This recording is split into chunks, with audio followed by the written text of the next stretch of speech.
ilusión compartida, deseo vivo, esperanza que convoca voluntades. Mejor aún, compromiso, asumir ideas, desafíos y ayudar a pensar. Ojalá también es tarea nuestra y suya, convertir ilusión en realidad de bienestar. Con ustedes, despuntando el día, ojalá. Cuando Danilo se paró, lo primero que dijo fue: el proyecto de Lechosa va. Desde ese mismo momento en mí permanece esa alegría. De aquí, de la misma provincia, aquí abajo, era muy poco la producción. Y siempre que sembraba, era sembrar para verlas morir. Principalmente porque aquí no había agua. Y ya tenemos agua.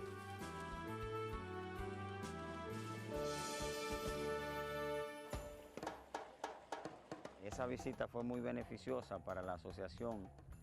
El presidente nos aprobó sembrar 1.500 tareas de lechosa con fines de exportación y mercado local, pero también 1.100 tareas de tierra que tenían más de 20, 30 años que no se preparaban. Hoy en día están sembradas. Y tercero, se nos aprobó el financiamiento de 2.400.000 pesos para la compra del tractor, la rastra y la surcadora. Muchos antes no lo creían, antes de poner los recursos, decían no, que eso no funcionaba porque estamos en Navy, que no, pero siempre Dios se acuerda de uno y un presidente bueno que tenemos ahí. Nos dio título y nos está le está poniendo su agua propia. Inmediatamente empezamos lo que es la hechura de un invernadero y tenemos un invernadero 43.000 plántulas ya listas para ir a campo. Indirectamente, alrededor de 6.000 personas se van a beneficiar del proyecto. Tenemos mercado asegurado en las dos vertientes, tanto mercado local como para exportación. Básicamente la parte de exportación la tenemos para Estados Unidos. Neiva es rentable, o todo el país, porque esto se está trabajando en todo el país. Porque es que aquí va a haber producción que no se va a quedar nadie sin utilizar las manos, el que no quiera.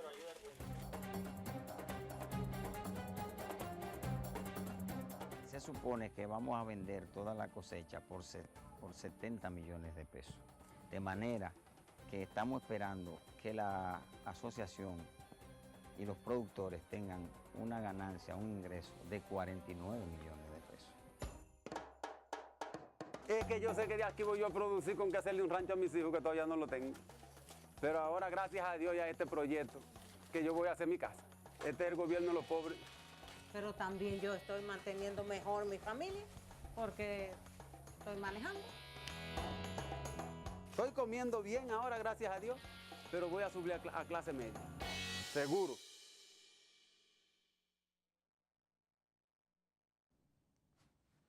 Sí, muy buenas noches, y buenas noches, don Guillermo, y buenas noches a los amigos televidentes que por una ocasión, pues, nuevamente nos dan la oportunidad de compartir con ustedes en todos sus hogares. Don Guillermo. Buenas noches, Juan. Bueno, iniciamos esta entrega con este video de la DICOM. Voy a subir a clase media, que nos permite, digamos, derivar hacia lo que tiene que ver con esta noción de clase media en un país como el nuestro, en donde, digamos que es una noción sociológica que tiene que ver mucho con la posibilidad del salario mismo, con la posibilidad de que el poder adquisitivo de los trabajadores, tanto del campo como de la ciudad, puedan satisfacer o sea suficiente como para satisfacer el consumo que caracteriza a ese sector social que llamamos clase media. Adquisición de los servicios básicos. Capacidad de consumo. Capacidad de consumo en general, pero específicamente de los servicios básicos.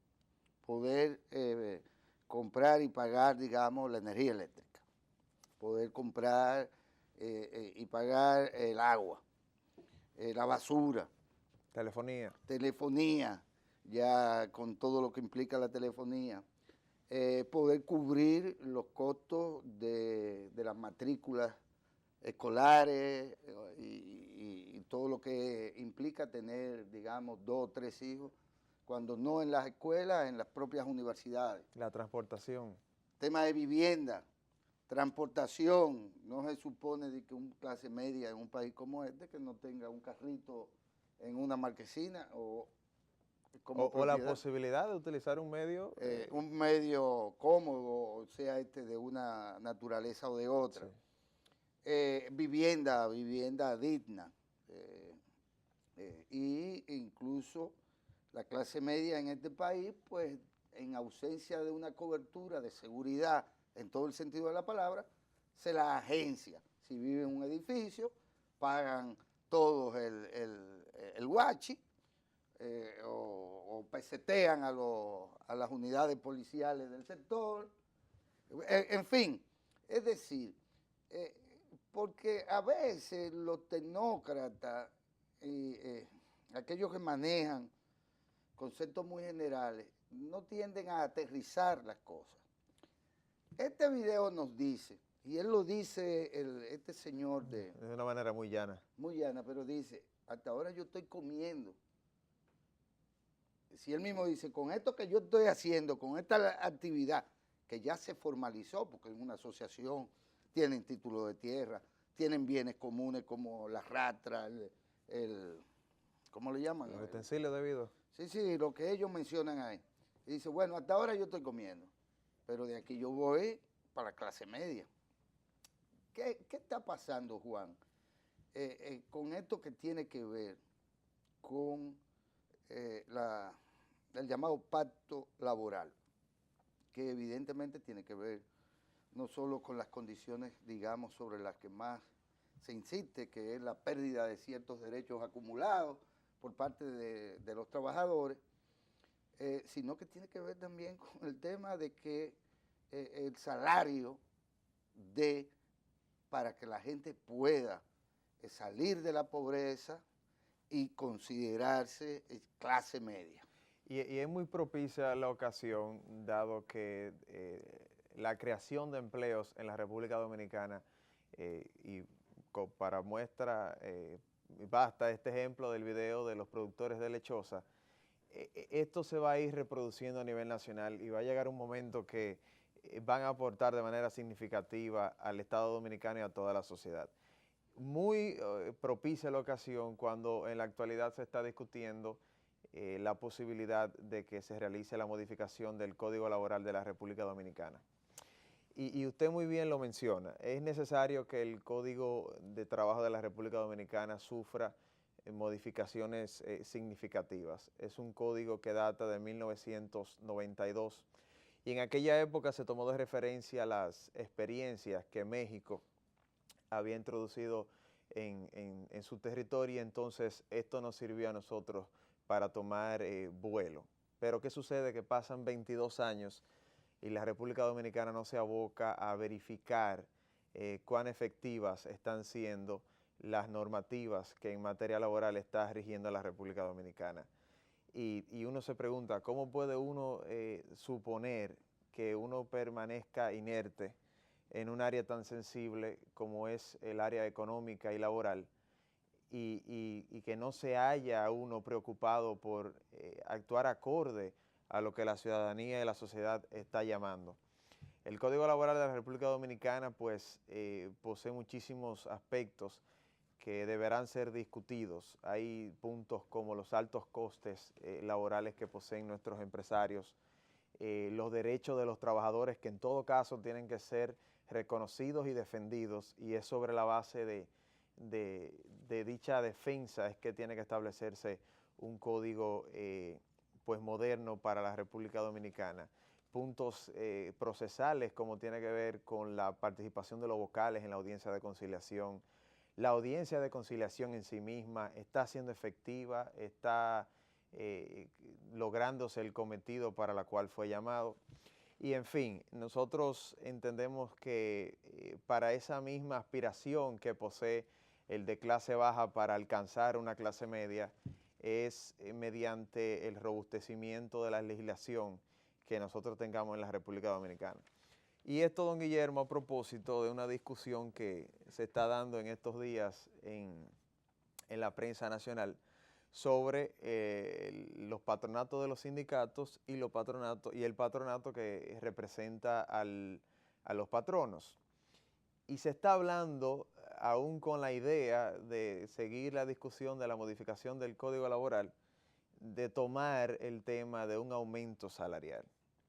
Y este es un tema que sí está latente y es un tema que de hecho por ley ya expiró el plazo debido para volver a tocar este tema, pero es mejor que nos concentremos en lo más importante, que es la modificación del código en sí.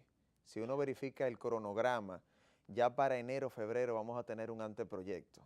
Entonces, quizás nosotros dedicarnos unos meses de manera básica a discutir el código, pues de allí mismo se van a desprender las consecuencias positivas que necesita el país para entonces dedicarnos a la discusión de un aumento salarial. No sería prudente que nos abramos dos frentes justo en este momento. Es decir, que serían dos temas que sí se lleven de manera paralela, pero sería bueno nosotros concentrarnos.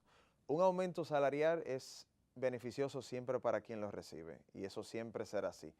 Y ojalá en hechos siempre se sucedan cada 6 meses, cada 8 meses, pero tiene un efecto inmediato. Sin embargo, la modificación de un código tiene un efecto a largo plazo, tiene un efecto pues con la vista mucho más puesta allá en el horizonte. Para que este video que nosotros vimos hace unos minutos siga siendo una realidad en la República Dominicana, debemos de concentrarnos en esta modificación del Código Laboral. Bueno, lo primero es que, qué sé yo, esto es un mandato de la Ley de Estrategia Nacional de Desarrollo. Así es, así es. Estamos abocados y lo dijo el presidente de la República el primer día de su mandato, estamos irremediablemente abocados a lograr un consenso alrededor de una serie de temas, entre ellos el tema educativo, el tema energético, el tema fiscal, el tema laboral.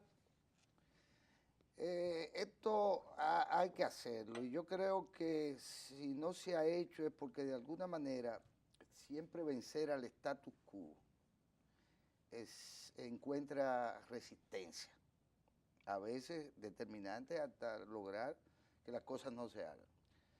No hay forma, por ejemplo, de que se justifique que la ley de asignación del 4% para la educación date del 97, 98 y fuera este gobierno que la pone en ejecución. Que la pone en ejecución, lo que quiere decir que la resistencia fue tal que nos llevó más de una década arribar a esto que era un mandato ya de ley. Sí. Y que se supone que había un cierto consenso. El tema, esto no se ha logrado, el pacto laboral, entiendo yo, porque no se ha dado el consenso. Dijo el presidente de la República, no se va a hacer nada hasta que las partes que componen el Consejo de Desarrollo Económico y Social no se pongan de acuerdo con respecto a este tema. Y es una decisión sabia porque es un eje tripartito, no es algo que solamente atañe al empresariado dominicano o a los trabajadores o al Estado, sino que es a ese eje que de manera conjunta debe de llegar a un punto intermedio. El Estado no puede imponer una decisión, los empresarios no pueden imponer una decisión, igual los trabajadores no pueden imponer una decisión. Entonces, la ruta del diálogo está obligatoriamente llamada a transitarse. Sí, la ruta del diálogo pero yo personalmente creo más en la movilización social y política de los grupos sociales. En este caso de los trabajadores en toda parte del mundo. No hay ninguna demanda que se haya obtenido por vía del regalo. Y mucho menos los patronos, que no les encanta, no les gusta para nada aquello de estarles regalando nada a nadie. Ahora, hay un tema que está asociado a esta resistencia por igual. Mire, si, pongo el ejemplo del que usted tiene un niño, usted va a la tienda y le compra ropa. Pero resulta ser que el niño está en la etapa de crecimiento, de desarrollo. Y llega un momento en donde el pantalón ¿Ya le queda pequeño? le queda saltacharco, decimos nosotros los dominicanos.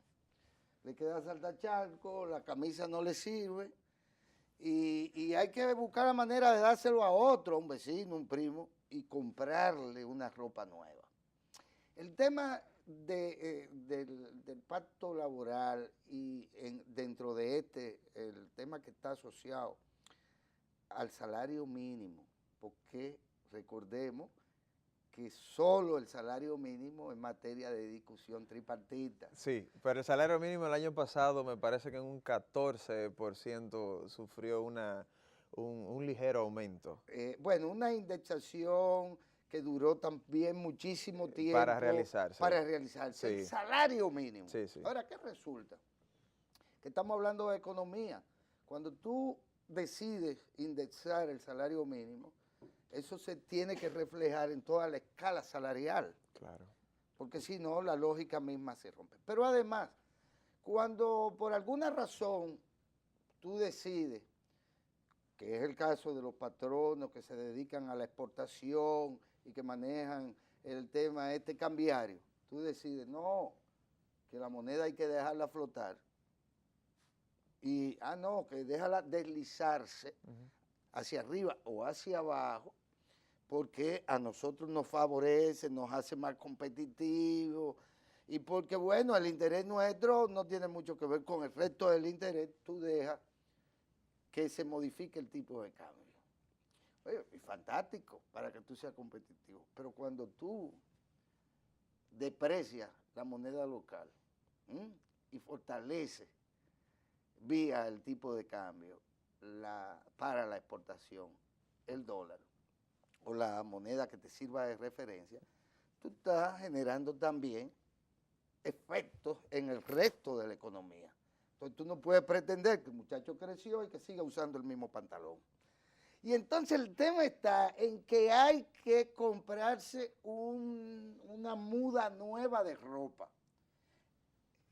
Tú no puedes tener una economía en sí misma con variables, con componentes que son variables permanentes. Y entonces establecer que lo que no varía son las condiciones salariales. No puedes. No, y definitivamente la composición salarial de la República Dominicana es un aspecto que de manera primordial tiene que ser discutida. Muy bien usted lo menciona, no hay posibilidades de que con la composición salarial ahora mismo de los trabajadores dominicanos, pues entonces ellos tengan una capacidad de ascender socialmente de una manera significativa. Pero esto es una discusión de todos. Yo tengo un punto muy curioso, si se quiere decir, y es que verificando las discusiones que de manera digital se está haciendo a través del internet, en la página códigodetrabajo.do, a la cual también se puede acceder a través de la página de la presidencia, pues desglosa de manera total cómo va todo este proceso. Y sorpresa, de las propuestas que se han realizado, por lo menos registradas hay 84. Usted tiene la posibilidad de entrar y darle un clic a uno de los artículos o uno de los principios del Código Laboral y opinar usted de manera directa. Sí, allí vi muchas propuestas de patronos, de sindicatos que ya han empezado a emitir su opinión, pero usted de manera individual, sea usted un ama de casa, sea usted un dueño propio, o sea, de su negocio, anímese a participar. Ahí hay todo un cronograma. Se espera que para enero o febrero ya exista un anteproyecto del Código de Trabajo y debemos nosotros de hacer acopio a lo que el Estado ha estado haciendo, que ha sido democrático y ha estado dándole participación a toda la ciudadanía. No sería prudente que se realice un anteproyecto del Código de Trabajo y usted se dé por enterado cuando se publica es en esa tesitura que nosotros debemos de empoderarnos de los temas de agenda nacional y bueno, vamos a participar todos y así lograremos un gran avance. No tengo a mano ahora la nota, pero me quería referir desde hace algunos días a una declaración de la Asamblea Episcopal reunida en Santiago, que específicamente señaló este tema como un tema importante, que la acerca de alguna manera a la idea, a la Iglesia Católica en su conjunto, la acerca a la idea, uno, de que eso es parte de la negociación obrero-patronal en el país, el tema del salario, pero además el tema también de los derechos de los adquiridos claro, por los trabajadores.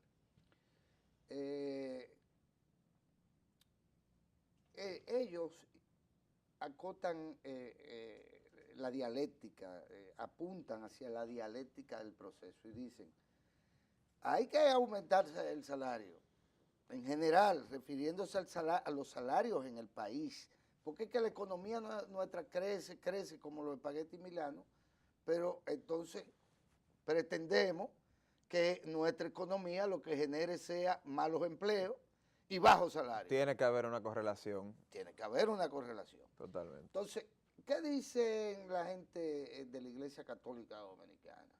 Dicen, hay que aumentar el salario, pero además hay que frenar la inflación vía la especulación o vía la decisión de los mismos sectores de te aumento el salario, pero al mismo tiempo le quito poder adquisitivo.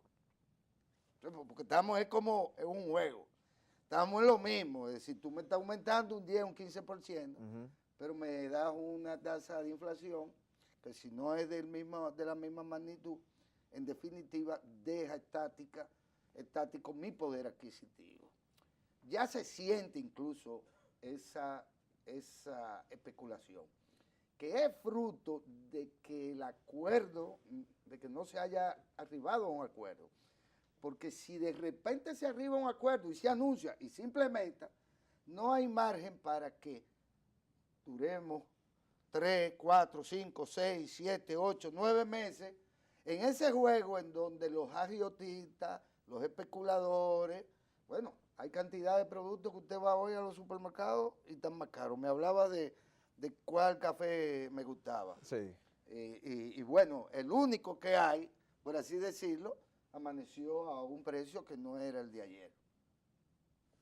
Entonces, mientras tanto, seguimos con el juego de que no indexamos el salario mínimo, de que no aprobamos o formulamos una estrategia para ajustar, ¿verdad?, según los intereses de la economía, ajustar los salarios a esto, porque el presidente ha dicho, es que si nosotros no logramos vía el empleo, vía la promoción de la producción, no logramos convertir en clase media a la gente no va a poder consumir lo que los patronos industriales, comerciantes, importadores, etcétera, pueden ofertar, porque no hay con qué. Y se ponía el ejemplo, incluso, de la vivienda, de que con los niveles de ingresos de un trabajador, ese trabajador va a llegar a los 70 años y nunca poder comprar una vivienda de 2 millones, 3 millones de pesos,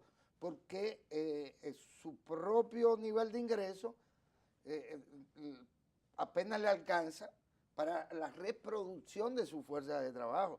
Entonces, se trata de tener una visión por igual integral sobre el tema de la economía, que no es que, es que así yo no soy competitivo.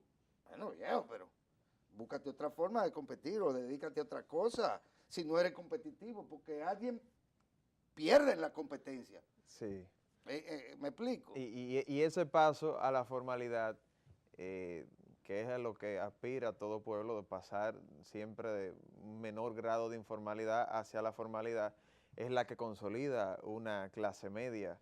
Actualmente el 65% del empleo dominicano es informal y apenas tenemos quizás 1000 empresas grandes. Por esto es una ocasión ¿Son tantas? de oro que posee la República Dominicana para alcanzar un mayor nivel de clase media. Así es, pero mira, vamos a seguir conversando sobre este y otros temas, pero regresamos de inmediato después de esta pequeña interrupción.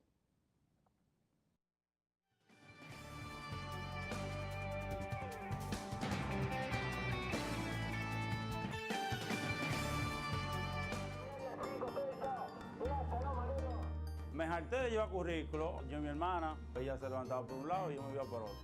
Y no conseguimos nada. Un día yo vi un anuncio de Banca Solidaria, un joven que era de Villamella, que él dijo que él fue y lo habían ayudado. Y ahí yo me impré mucho y yo, pero si él lo ayudaron, a mí me pueden ayudar también. Ahí fue que le dije, ñoño, vamos a echar para adelante. Con ese préstamo es que ya vamos a echar para adelante nosotros. Y así sucedió, busqué el garante, me aprobaron los primeros 15,000 pesos. Lo pagué y me volvieron y me aprobaron mi crédito normal de 15,000 pesos.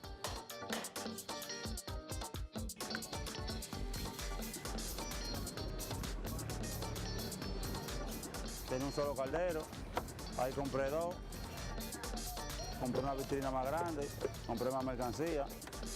Con los segundos 15,000 pesos, yo tuve un accidente, con eso se mantuvo el negocio y en eso mismo lo invertí, el mismo negocio. Este negocio ha servido para unirnos, porque estábamos medio divididos por la situación económica que había. Y estamos unidos todos. Ñoño, mi hermano, es el que fríe, pica los plátanos y mi papá es el que pasa la carne por la harina. Pupi, mi hermano, se encarga de cobrar. Mi mamá cuida el tití, el hijo mío. Yo despacho. ¿Quieres guasacaca? Te pones 3 cocotes con 20 de frito. El dinero que se hace va para la casa y lo invertimos en las necesidades de nosotros.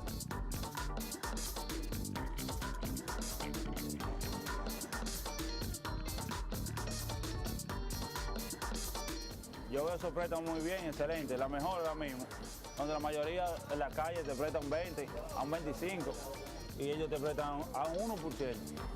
Con este negocio yo voy a ir para la universidad, si Dios quiere, y me voy a hacer una gran profesional para darle un futuro a mi hijo, porque ya no es lo mismo. Esto no es una fritura, tenemos nuestra empresa aquí ya establecida y todo.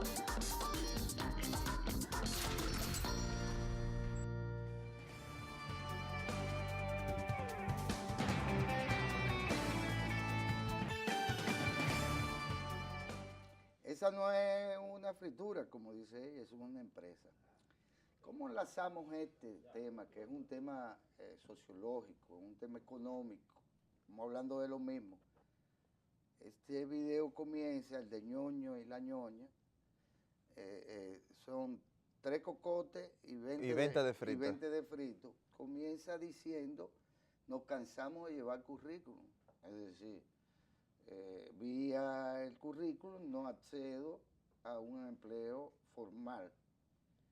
Y bueno, voy a Banca Solidaria y en ese hogar, prácticamente desbaratado por la crisis económica, lo dice el padre,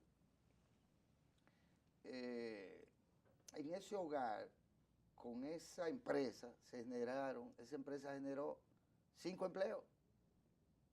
5 empleos, con una división social del trabajo. Usted dirá, que eso es un empleo malo, por la informalidad misma. Se dice que es un empleo malo, pero esa familia está resolviendo ya. Ya tiene una fuente de ingreso. Tiene una fuente de ingreso. Claro. Son 5 personas con una fuente de ingreso y con una actitud de laboriosa, emprendedora, que crea una presión al mercado laboral formal. ¿Por qué? Porque como dijo en algún momento el gobernador del Banco Central, bueno, si usted no oferta el empleo, usted va a tener un mercado más reducido de gente que opte por el empleo formal. Se crean nuevas empresas y cada quien resuelve su tema. Al fin y al cabo, el patrón va a tener que pagar más. Porque en esa relación de oferta y demanda de mano de obra, si la oferta de mano de obra es escasa, se hace cara. Es tan simple lógica económica, oferta y demanda. A mayor demanda, claro que ellos se pueden dar el lujo de establecer los niveles del salario básico que quieran y de pagar directamente en una negociación directa con cada uno de los trabajadores su salario, Y ahí poseen una posición dominante. Obviamente, Totalmente. ahí tienen ellos, son dueños de la pelota, del bate y del guante. Entonces voy al caso. Una estrategia de desarrollo sostenible, humano sostenible, atraviesa no necesariamente por el empleo formal, atraviesa por la generación de fuentes de ingreso o de trabajo.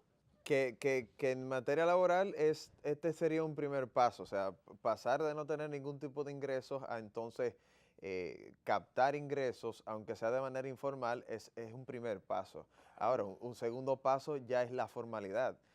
Con la vista en el horizonte, como dice la joven, ya yo estoy establecido en esta empresa familiar con intenciones luego de ir a la universidad y ser una gran profesional. De ir a la universidad, de ser una gran profesional.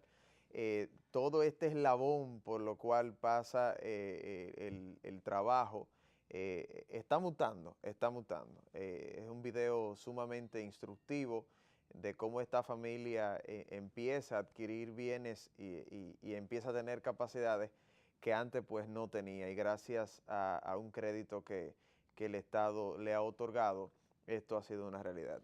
Y entonces esto me conduce a la idea de que está de alguna manera comprobado que el desarrollo de una economía o el desarrollo de un pueblo, de una nación, no atraviesa necesariamente por salarios bajos.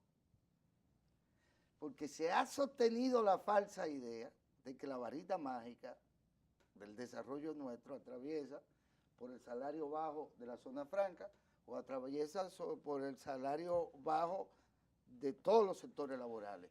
Déjame decirte, hablamos del salario mínimo, pero hay 14 o 13 categorías de salario mínimo. Sí.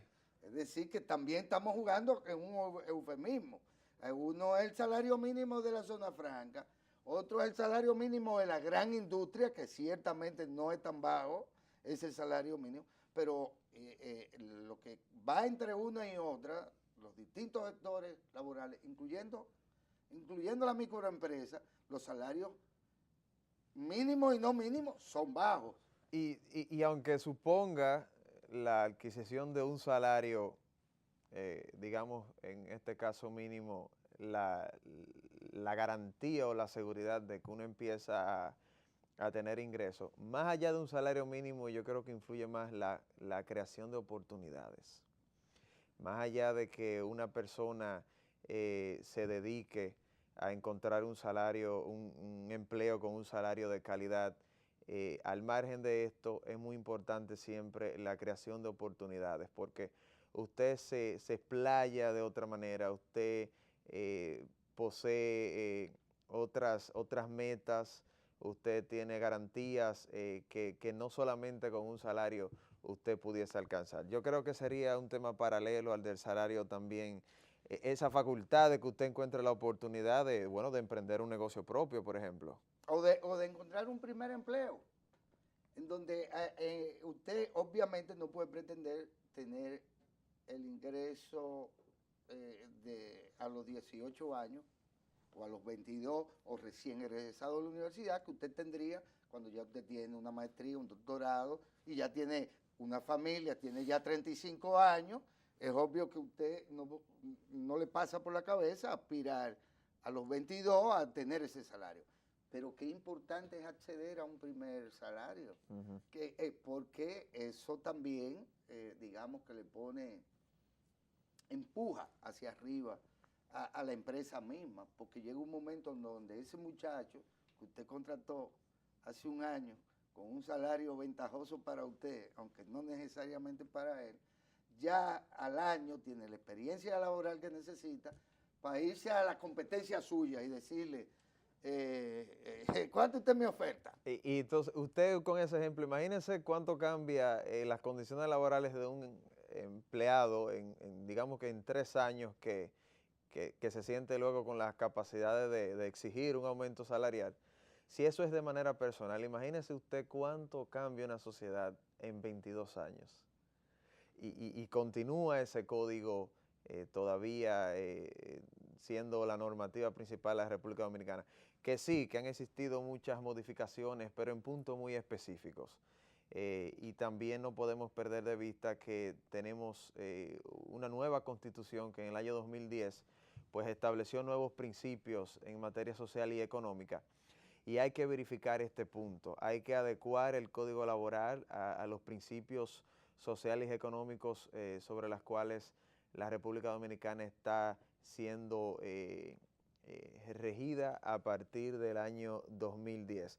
Esto es un punto que no debe de perderse de vista, porque siempre, sin uno quererlo, perdón, se cometen errores al tener legislaciones nuevas que a veces nacen de espaldas a la realidad constitucional o jurídica en su sentido general, que previamente ya haya entrado en vigencia, como es el caso de la Constitución. Ahora, Juan, yo siento que ese diálogo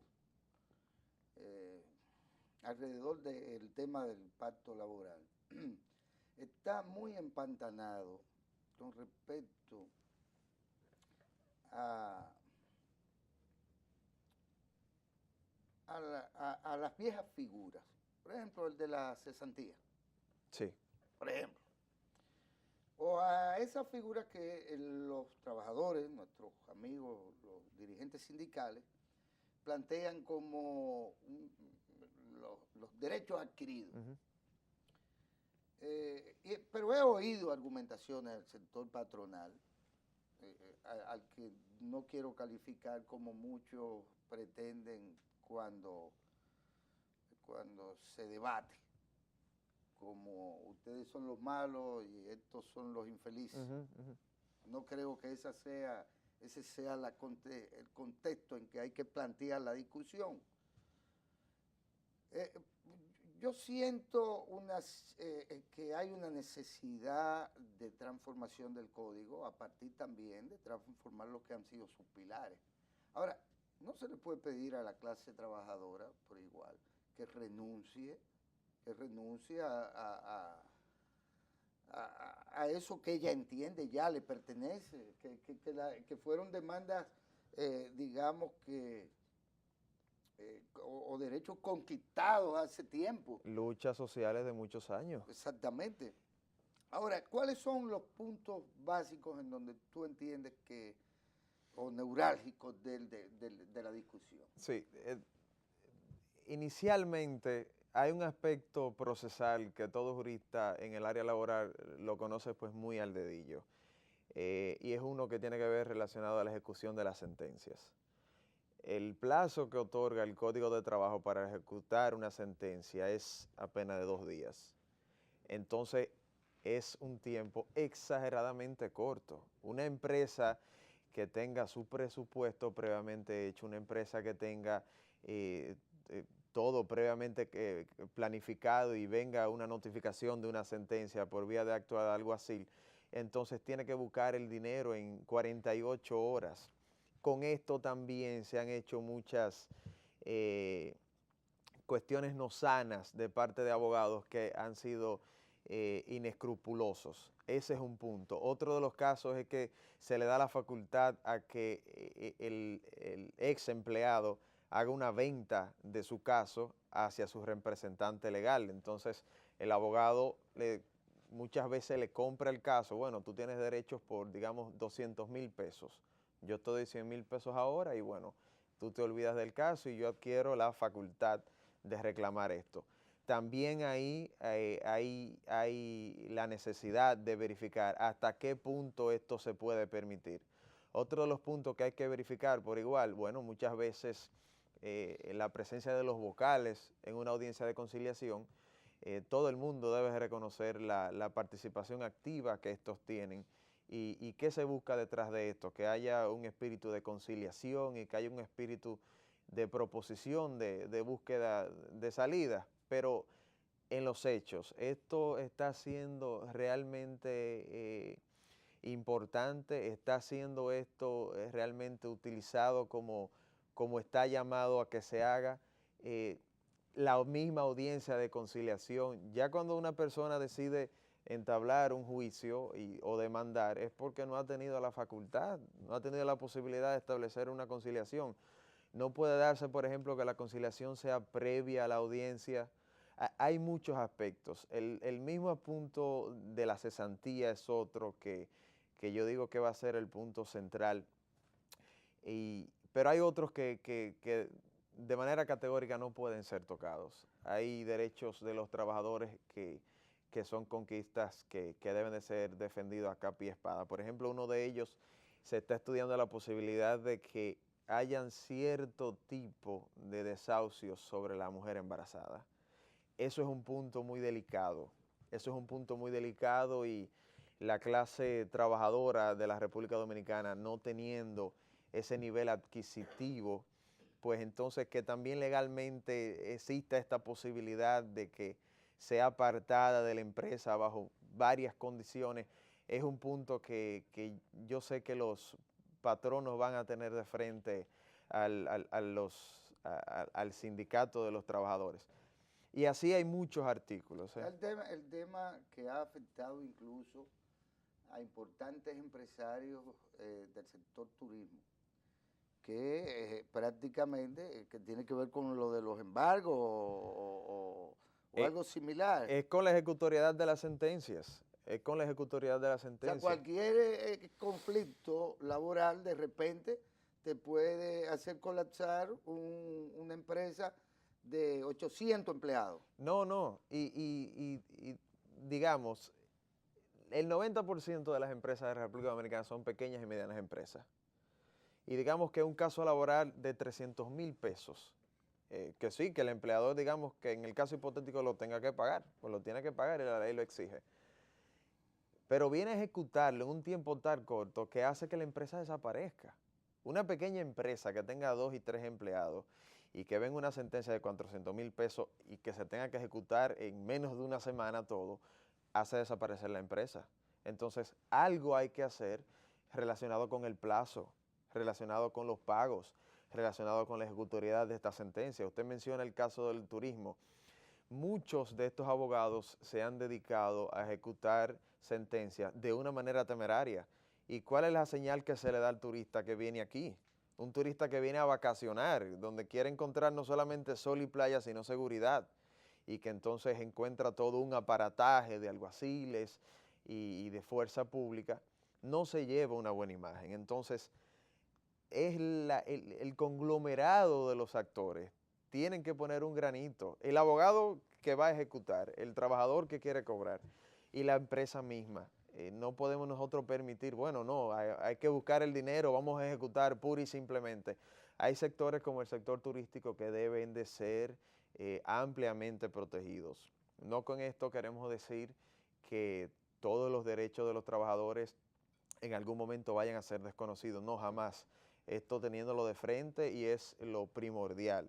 Pero hay puntos neurálgicos de la sociedad dominicana que si no verificamos cómo se está actuando allí, pues entonces vamos a perder más por lo menos.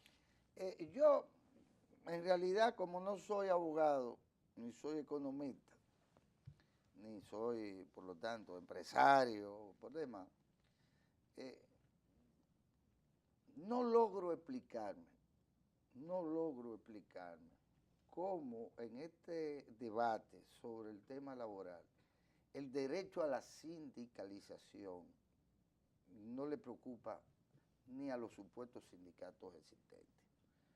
Y me atrevo a asegurar, como simple ciudadano y observador de estos temas, que aquí no existen sindicatos.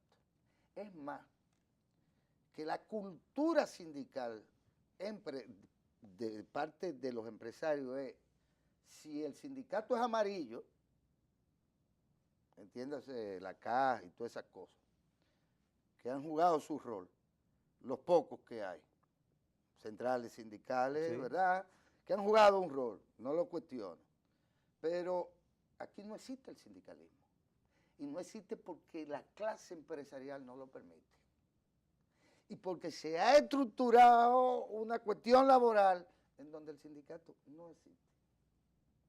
Entonces, pero yo no oigo ni siquiera, claro, yo nunca he oído a una empresa hablando de este tema. Yo oigo al CONET, a Ángel, a la Confederación Patronal fijando posiciones. Y aquí los trabajadores, bueno, dije, Pepe, mi amigo Pepe, y el otro es el de la casa. Son los únicos dos dirigentes sindicales que tiene Pepe. Habría que ver hasta qué punto esta variación en la imagen que tienen los sindicatos es culpa de los empresarios. Los sindicatos hace 20, 30 años pues formaron una clase social de suma importancia. Y es cierto que recientemente, en los últimos años, pues no tienen la misma fuerza o no tienen la misma preponderancia en la sociedad. Pero no creo que toda la culpa recaiga sobre el empresariado dominicano, sino sobre una culpa propia del sistema del sindicalismo dominicano. No es algo que pueda señalarse de manera general al 100% a los empresarios de la República Dominicana, porque mucho hay detrás de esto, de una falta de credibilidad hacia el sindicato, producto de sus mismas actuaciones. Bueno, pero el empresariado dominicano dicen que va de impuestos, que tiene doble y triple contabilidad, dicen que meten volado por aduana, hacen de todo y no cerramos las empresas, creamos más empresas. O sea, el que en un momento dado el sindicalismo tuviera falencias, debilidades, una politización fuera también de control, eso no quiere decir que decidamos que el sindicato no deba de existir. No, no. Pero es que no lo permiten. Vamos a estar claros. Es decir, yo te puedo comenzar por las empresas más importantes y decirte, dime quién es el secretario general de ese sindicato. No lo voy a encontrar. Porque en realidad el empresariado dominicano es muy patrimonial. Esto es de mi familia, esta empresa es mía y aquí yo no permito que nadie me organice un sindicato. Pero eso es parte de la discusión del pacto laboral, sí o no, porque es que yo no termino de entenderlo. O sea, o los sindicatos son o los sindicatos no son. Entonces, si me dice cuántos son, dime cuántos sindicatos existen, cuántas empresas existen y cuántos sindicatos existen. ¿Cuántos trabajadores hay sindicalizados en este país? Porque, óyeme, que existe hasta un organismo internacional, la Organización Internacional del Trabajo. Claro. Que supuestamente nosotros somos miembros de todo aquello y nos regimos por todo aquello, pero resulta ser que no hay sindicatos. Y por eso tenemos una oportunidad de oro con la modificación de este código, para nosotros verificar hasta qué punto las cuestiones relacionadas con los sindicatos de la República Dominicana deben de ser modificadas para que tengan una real existencia ante la economía de la República Dominicana.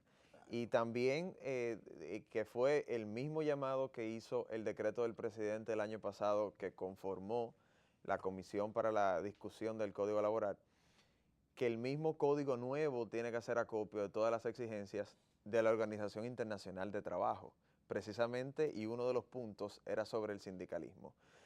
Este es un punto, como bien usted dice, en donde podemos nosotros llegar a un punto intermedio para que nosotros podamos establecer cómo el sindicalismo en la República Dominicana puede resurgir y puede prosperar y puede tener credibilidad frente a sus mismos miembros, que han sido muchas veces sus mismos miembros quien le han restado credibilidad, y luego y de manera ya secundaria toda la ciudadanía. Es un punto intermedio que tenemos que encontrar. No tiene que ser beneficioso para el empresariado, no tiene que ser beneficioso para el sindicato de manera totalitaria, es a ambos. Y desde luego el Estado teniendo una participación donde sirva de puente. De eso se trata, en realidad de eso se trata, de la búsqueda de consenso, que expresen, claro está, la realidad. No es Y las verdades, ahí se tiene que decir todo. Pero es urgente que esto se acelere, como se tienen que acelerar otros elementos de la Estrategia Nacional de Desarrollo, porque todo esto tiene que ver con la visión que se tenga a mediano plazo de hacia dónde vamos. O vamos para atrás o vamos para adelante, o simplemente nos vamos a un modelo o a otro en materia de las relaciones obrero-patronales. Y mira que yo no hablo solo de las grandes empresas. Las grandes empresas son las que tienen los pocos sindicatos, son las que cumplen los estándares internacionales, son las que se certifican, son las que incluso aportan al fisco De manera considerable. de manera considerable. Ahora, el código no está hecho para las grandes empresas. Los códigos están hechos para todo Para el todas las sector, empresas. para todas las empresas. Y entonces ahí viene. También se centra todo en la idea de que estas grandes corporaciones son pecaminosas y antiobreras, pero en realidad nos están dando cuenta de que hay una franja grande en donde los derechos de los trabajadores son simple y sencillamente ignorados y truqueados, y los empresarios se dan el lujo de hacer exactamente lo que le venga, lo que mejor le convenga. Es más, aquí se llegó a inventarse el periodo de los 3 meses. Te contrato por 3 meses y luego te voto. O te me vas y luego te coge otro, o te cojo yo de nuevo. Y tú no me acumulas. Una cosa absurda. Y otra de las prácticas que deben de verificar, por ejemplo, en los negocios de servicio, el 10% que se le cobra al consumidor para pago de propinas, ¿está siendo verdaderamente distribuida entre los trabajadores? En muchos sitios sí. Y en muchos sitios no. Pero pasa lo mismo con el ITEVI. En muchísimos sitios te cobran el ITEVI y se lo cogen, el empresario se lo coge. Y con el caso de la propina pasa más o menos lo mismo. Donde yo frecuento, en este tipo de establecimientos, donde hay una cierta, no hay mucha movilidad laboral, sino que hay gente que trabaja hace 20 años, hace 30 años, y valgan los anuncios, por ejemplo, en el Vicaya o en la cafetería del Conde. Son gente que yo conozco hace 30 años trabajando en el mismo sitio. Esa gente distribuye las propinas que le llegan. Ahora, pues resulta que no, eso no acontece en todos los lados. Yo no prescindiría de eso por abaratar nada. Yo creo que el que te sirve en un restaurante, en un sitio de esta naturaleza, pues se le debe garantizar su margen. Sí, pero aquí hay que hacer un llamado a los empresarios de este sector, porque si no hay un cambio de mentalidad, por más que se tenga una norma en la República Dominicana, no vamos a avanzar como país. Desde luego que esto tiene que ser una conquista que debe de permanecer, pero es el empresariado que tiene que dar un paso de avance, y estas conquistas tienes que hacerlo de acorde a esa masa laboral que consigo está en buen dominicano echando para adelante. Juan, pero mira, nosotros hablamos mucho, se nos fue el tiempo, ¿verdad? Hemos llegado de repente, ya son las 1 de la mañana y nosotros aquí hablando. Miren, hasta mañana. Ya tendremos mañana la oportunidad de estar aquí en compañía del doctor Rafael Sánchez Cárdenas, quien nos visita, y pues compartir de nuevo con ustedes otra emisión de Ojalá. En esta ocasión pues hemos compartido con Juan Musa, como lo hacemos con cierta frecuencia los jueves. Pasen muy buenas noches.